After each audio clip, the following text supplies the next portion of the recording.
Welcome to Magic Art.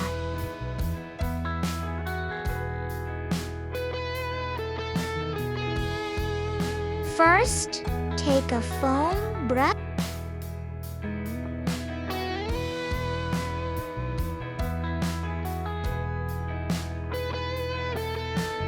Get the drawing book now.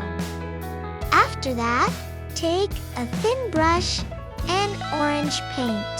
Now wet the foam brush in a little water, then apply the color to it. Then apply it to the paper. Now draw the stem and leaves with a pencil or a black gel pen. Then apply green paint to the leaves and your cute orange is done.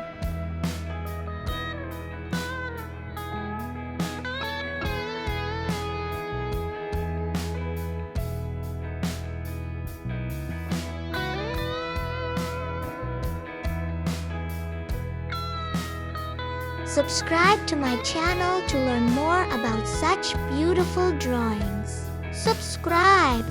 And everyone, stay well and take care of yourself.